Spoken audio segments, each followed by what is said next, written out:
el maletero, sanuk al sayara, le coffre, trunk, boot.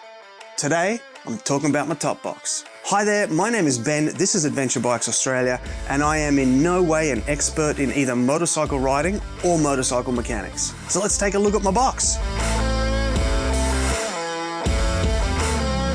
Motorbikes are great. I know it, and if you're here watching this video, then you know it too. But there are some limitations. It is really hard to carry much more than yourself. Now the KLR does come with a beautiful big luggage rack. And when I first bought the bike, the first thing I did was I octopus strapped my backpack onto the luggage rack. Spoiler, it didn't end well. Furthermore, my wife likes to jump on the back from time to time and come for a ride, but she has a back injury, so she needs a backrest. Now, I am a notorious tight ass, so I needed a cheap solution to all of those problems. The solution for me was a top box. Now, I know a lot of KLR owners like to strap a milk crate onto their bike, but come on guys, it's not 1972. Now, after passing out from sticker shock looking at the brand name top boxes, I decided to go with the Wan Li Han 40-litre top box off of eBay. Now, it's a top box, so we're not talking about a ton of features, but here goes. Starting up at the front here, we've got the all-important backrest, which did meet the seal of approval from the wife. Conveniently, you can mount the whole top box further back on the luggage rack so you can still access your toolbox. That is super handy. You'll also see these handy little tongues that fit into a groove on the base plate, and you'll notice that I don't have the base plate fitted, but more about that later. Alright, up on top here we have this handy little rack. Now whilst it's not very big or very strong, it is super useful for strapping extra stuff up there, and you can put up to 6 kilos on there. Very cool. This reflective panel comes with a choice of 3 different colours, and there's a handy lock here too. I haven't thoroughly tested it out, but so far it seems to close with a pretty water and dust tight seal.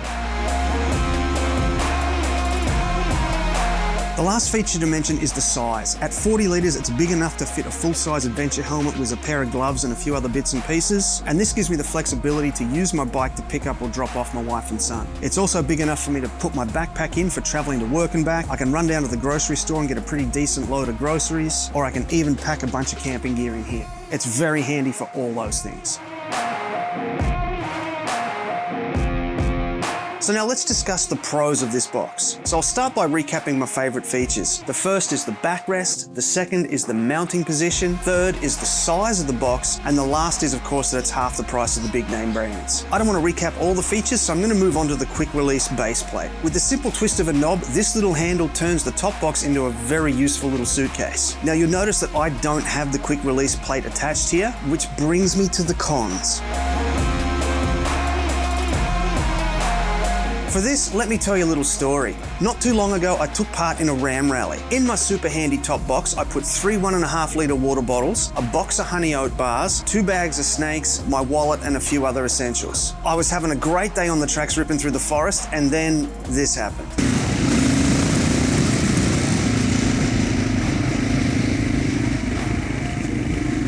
Oh fuck. Oh shit. Oh fuck. Oh shit, that really fucking hurt. Well, the box is in one piece, but we've snapped the bloody locking screw right out of the base.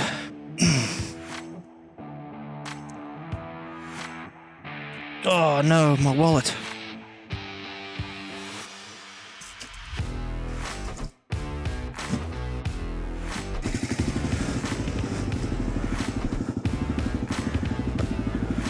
Oh, this sucks.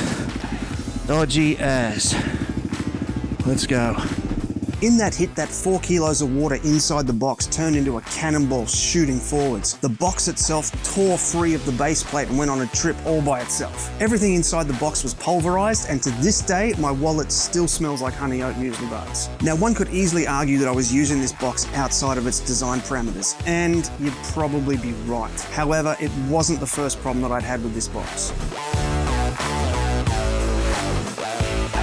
Okay, now this is the quick release base plate, and it's hard to see on camera, but I'm going to try and show you a couple of things. Here, you can see where those tongues fit into that groove. And here is where the bolt goes in from inside the box through to the base plate, which makes it that quick release function. So all you need to do is unscrew that screw, lift the box up and out that way, and the teeth come out of that groove and you're away. Okay, now this little plate pops out of here like that, and then through that honeycomb there, that's where you mount it to the base plate. And this is where I started having problems. The first thing was that the honeycomb didn't line up with the pre-existing holes in the luggage plate. Now it's a universal fit product, so that's kind of to be expected. Now when you're fitting it, these little square inserts here pop into the honeycomb and they sit in like that.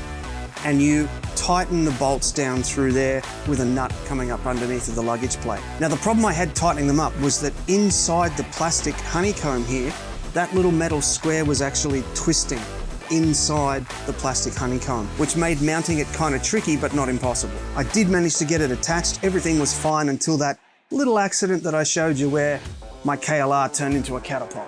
The results of which was that that quick release nut that holds it down actually tore right out of the base plate. Now I did stuff it back in, but you can actually see where it's broken all around there.